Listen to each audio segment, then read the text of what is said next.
وہ بندہ دنیاوی مال کو اللہ کے کلام سے زیادہ سمجھتا ہے، میں اس کے پاس اپنے بیٹے کو کیسے پڑھاؤں؟ میں نے قرآن عظیم کے ختم قرآن کے یا پورے ہدیے کے کیا نظر کیے، بلکہ ایک آیت کی بھی اجرت کوئی دنیا میں نہیں دے سکتا، قرآن عظیم کی ایک آیت کا بھی معاوضہ کوئی دے نہیں سکتا، یہ کلام الہی ہے۔ ہاں بہرحال نظر ہدیہ یہ قبول کرنا جائز ہے، سنت ہے، لیکن مطالبہ کرنا یہ جائز نہیں ہے۔ ان چیزوں پر مطالبہ کرنا، ڈیمانڈ کرنا یہ جائز نہیں ہے، چاہے وہ قرآن عظیم تراویح کا بھی ہو۔ صاف فقہائے کرام نے لکھا ہے کہ کوئی حافظ اگر تراویح پڑھانے کی اجرت طے کر کے آتا ہے تو پڑھانا بھی اس کا حرام ہے اور سننے والے بھی حرام کام کر رہے ہیں۔ یہ کوئی ڈیلنگ نہیں ہوتی ہے قرآن عظیم کی۔ ہاں ختم قرآن وہ بغیر اجرت کے یا بغیر کوئی نذرانہ طے کیے آیا تراویح پڑھایا ہے، لوگوں نے خوشیوں میں اسے ہدیہ اور نذر پیش کیا تو بالکل جائز ہے، لیکن مطالبہ کرنا ناجائز ہے۔ اس زمانے میں بہت کچھ ان خرافات میں مبتلا حفاظ ہیں جو پیسوں کے بھاؤ تاؤ کرتے ہوئے تراویح کو طے کرتے ہیں، بلکہ میں نے شہروں میں ایسے بھی دیکھا کہ بڑے شہروں میں 10 دن کی تراویح، 7 دن کی تراویح ایک الگ نکالا ہوا ہے، 10 دن میں تراویح ختم، 10 دن میں ایک قرآن ختم کر کے وہ حافظ پھر دوسرے 10 دن کہیں اور تلاش کرتا ہے۔ بعض لوگوں کا حال تو یہ ہے کہ ایک بار مسجد میں پڑھا رہے ہیں اور ایک بار کہیں اور بھی پڑھا رہے ہیں، اسی دن ایٹ اے ٹائم 2 مرتبہ تراویح، تاکہ ادھر بھی ملے ادھر بھی ملے۔ لوگوں کی نماز خراب کرنا، لوگوں کی نماز کو ضائع کرنا اور اس طرح حرص رکھنا یہ ناجائز ہے۔ میرے عزیزو، انبیاء اکرام علیہم السلام کی زبانوں سے جو یہ نکلے ہیں الفاظ، یہ آج 19ویں پارے میں ہم نے کثرت سے اس کو بار بار تلاوت کیا ہے، تکرار آئی ہے ایک آیت کی، وَمَا أَسْأَلُكُمْ عَلَيْهِ مِنْ أَجْرٍ إِنْ أَجْرِيَ إِلَّا عَلَى رَبِّ الْعَالَمِينَ۔ میں لوگوں تم سے اس بارے میں اجرت نہیں طلب کرتا، میری اجرت تو رب العالمین کے پاس ہے۔ یہ سارے نبیوں نے یہی کہا، چاہے وہ نوح علیہ السلام ہو، لوط علیہ السلام ہو، ہود علیہ السلام ہو، صالح علیہ السلام ہو، یہ شعیب علیہ السلام ہو، سبوں نے یہی کہا ہے، حتیٰ کہ میرے آقا صلی اللہ تعالیٰ علیہ وسلم بھی، ان کی بھی یہی فرامین تھے، قُلْ لَا أَسْأَلُكُمْ عَلَيْهِ أَجْرًا إِلَّا الْمَوَدَّةَ فِي الْقُرْبَى۔ اللہ تعالیٰ فرماتا ہے اپنے رسول سے، اے رسول آپ فرما دیں میں نے تمہیں جو دین دیا، ایمان کی دولت تمہارے قریب لایا، اس پر میں تم سے اجرت نہیں مانگتا مگر یہ کہ میرے اہل بیت سے محبت کرو، بس اتنی سی بات ہے۔ تو انبیاء اکرام کبھی اجرت نہیں طلب کرتے اور نہ ہی ان کی کوئی اجرت دے سکتا، اسی لیے جو علماء نائب انبیاء کہلاتے ہیں انہیں بھی اس روش پر چلنا چاہیے، اسی روش پر رہیں، قرآن کا ہو، تقریروں کا ہو یا پھر نعت خوانی کا ہو، یہ ساری چیزیں اس طرح اجرت طے کرنا ناجائز ہے، ناجائز ہے۔ دین بیچنا، امام غزالی رحمۃ اللہ تعالیٰ علیہ نے لکھا ہے کہ وہ عالم جو کسی دنیا داروں کی محفل میں جاتا ہے اس لیے کہ تھوڑا دین ان کو دوں گا تو وہاں سے پیسے ملیں گے، وہاں سے پیسے ملیں گے، کسی دنیا دار کے پاس جاتا ہے تو امام غزالی فرماتے ہیں وہ عالم اس مکھی سے زیادہ غلیظ ہے جو پخانے پر بیٹھتی ہے، اس مکھی سے زیادہ غلیظ ہے کہ اس نے دین کو دنیا داروں کے سامنے بیچنے کی غرض سے حاصل کیا۔ اور میرے آقا صلی اللہ علیہ وسلم کی حدیث پاک ہے کہ ایسا بندہ جو دین کا علم اس لیے حاصل کرتا ہے کہ اسے کچھ دنیا مل جائے، اسے کچھ پیسے مل جائے، مال مل جائے، حضور اکرم صلی اللہ علیہ وسلم فرماتے ہیں ایسے شخص کو دین کا علم سکھانا خنزیر کے گلے میں موتیوں کا ہار ڈالنے کے برابر ہے، خنزیر کے گلے میں موتیوں کا ہار ڈالنے کے برابر ہے، کیونکہ خنزیر غلیظ جانور ہے اور اس کے گلے میں موتیوں کا ہار ڈال دیں تو وہ خوبصورت نہیں بنتا۔ اسی طرح دنیا دار کو جو صرف مال کی ہوس میں رہتا ہے، دین کا علم سکھانا ایسی ہی ہے، فطرت غلیظ ہے، وہ دین کو لے کر کرے گا کیا؟ بیچے گا۔ اللہ تبارک و تعالیٰ اس طرح کی حرص سے ہمیں محفوظ رکھے۔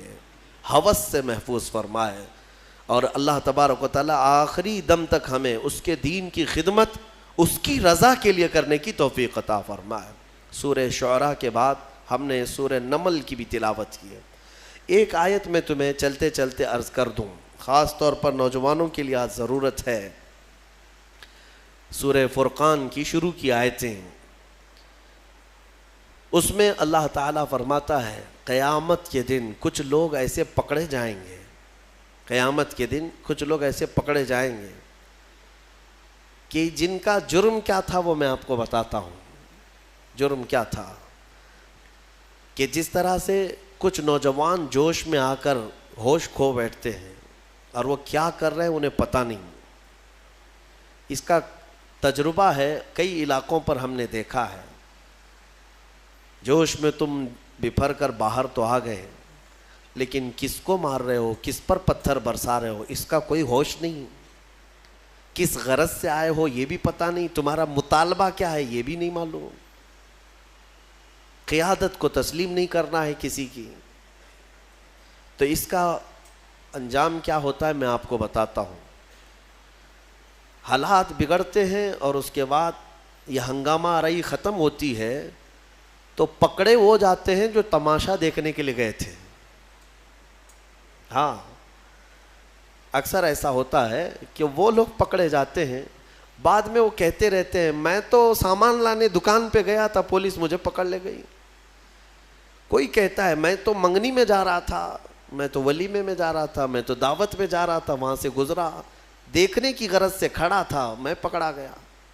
یہ باتیں جو آتی ہیں میں آپ کو بتاتا ہوں، قرآن پاک کی آیت، اللہ تعالیٰ قرآن میں فرماتا ہے یا ویلتا لیتنی لم اتخذ فلانا خلیلا۔ کچھ لوگ قیامت کے دن پکاریں گے اے کاش میں فلاں کی دوستی نہیں کیا ہوتا تو کتنا اچھا ہوتا۔ صرف دوستی کرنے کی وجہ سے کچھ لوگ جہنم میں جا رہے ہوں گے۔ ہاں، کچھ لوگ صرف اس لیے پکڑے گئے ہوں گے کہ تمہاری سنگت بری تھی، تمہاری صحبت خراب تھی۔ ہاں، تم فواہشات کرتے تو نہیں تھے لیکن فواہشات کرنے والوں کے ساتھ کھڑے ہوتے تھے، ان کی صحبت میں کھڑے ہوتے تھے۔ جوا کھیلتے نہیں تھے لیکن جواریوں کے ساتھ بیٹھتے اٹھتے تھے اور جوا دیکھ کر کے خاموش رہتے تھے۔ قیامت کے دن ان کی بھی پکڑ ہوگی اور انہیں کھینچ کر فرشتے لے جا رہے ہوں گے۔ وہ پکاریں گے میرا کیا قصور ہے، میں کیا کیا، میرا کیا جرم ہے۔ کہیں گے فلاں کے ساتھ جو تیرا گٹھ بندھن تھا، فلاں کے ساتھ جو تیری دوستی تھی۔ تب یہ پکارے گا یا ویلتا لیتنی لم اتخذ فلانا خلیلا، اے کاش میں فلاں کی دوستی نہیں کیا ہوتا تو کتنا اچھا ہوتا، میں تو بچ گیا ہوتا آج۔ لقد اضلنی عن الذکر، اسی نے مجھے غافل کر دیا، گمراہ کر دیا اللہ کے ذکر سے۔ اس لیے میرے عزیزو ایک بات یاد رکھیں، بہت ساری چیزیں میرے آقا صلی اللہ تعالیٰ علیہ وسلم کی حدیث سے میں تمہیں ثابت کر کے بتاؤں۔ حضور نے فرمایا برے آدمی کی صحبت میں بیٹھنا ایسے ہی ہے جیسے کوئلے کی کان میں جا کر آنا۔ کوئلے کی کان میں اگر تم سفید کپڑا پہن کر کے جاؤ گے اور آؤ گے، نہ کوئلہ اٹھاؤ نہ کوئلے کی کان میں کام کرو، لیکن تمہارے جا کر آتے ہی تمہارے سفید کپڑوں پر کالک لگ ہی جائے گی۔ اور حضور اکرم صلی اللہ علیہ وسلم کی حدیث کا مفہوم یہ بھی ہے۔ اور اچھوں کی صحبت میں بیٹھنا ایسے ہی ہے جیسے عطر کی دکان میں جا کے آنا۔ عطر لگاؤ نہ لگاؤ لیکن دکان میں جا کے آنے کے بعد تھوڑی بہت کپڑوں میں خوشبو آ ہی جاتی ہے۔ کیسی مثالوں سے میرے آقا نے فرمایا۔ اسی طرح دنیا میں تم اگر صالحین کی صحبت میں بیٹھتے اٹھتے ہو، اچھوں کی صحبت میں بیٹھتے اٹھتے ہو، تو اس کا اثر اتنا ہوتا ہے کہ قیامت کے دن جہاں وہ جا رہے ہوں گے فرشتے تمہیں بھی وہیں پر بھیج دیں گے۔ ہاں، بزرگوں کی صحبت میں بیٹھنے والوں کو ہم نے دیکھا ہے۔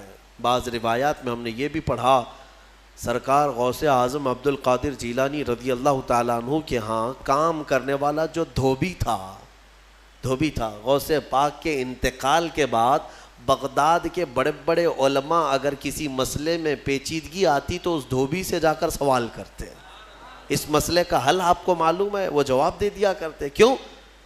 میاں صحبت میں جو بیٹھتا تھا روزانہ فقہی مسائل کو سننا، اس کی پیچیدگیوں کو سننا، سنتے سنتے صحبت کا اثر اتنا کہ وہ فقہ کی باریکیاں بھی لوگوں تک بیان کرنے لگ جائے۔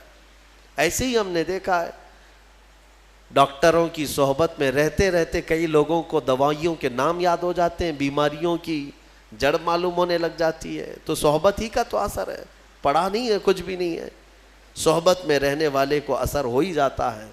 شیخ سعدی رحمۃ اللہ علیہ نے فرمایا ہے، گلے خوشبوئے در حمام روزے رسید از دست محبوب بدستم۔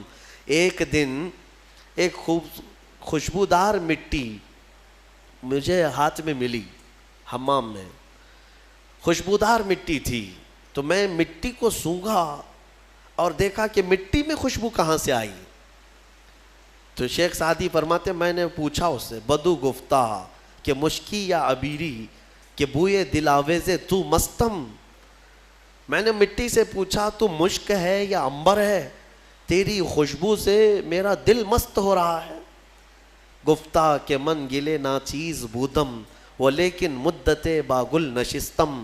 کہتی ہے مٹی، نہیں میں تو ایک ناچیز مٹی ہوں، میری کوئی حیثیت نہیں، میں مٹی ہی ہوں، نہ میں مشک ہوں نہ عنبر ہوں، لیکن ایک زمانے تک گلاب کے پھول کے ساتھ بیٹھی رہی، گلاب کے ساتھ میں بیٹھی رہی۔ جمال ہم نشیں در من اثر کر ورنہ من ہما خاکم کے ہستم۔ فارسی کا یہ شیخ سعدی رحمۃ اللہ علیہ نے گلستان میں فرمایا، وہ کہتی ہے مٹی کہ میرے قریب بیٹھنے والی صحبت کا یہ اثر ہے، یہ اس گلاب کا اثر ہے، ورنہ میں تو وہی مٹی ہوں جو میری مٹی کی حیثیت ہے۔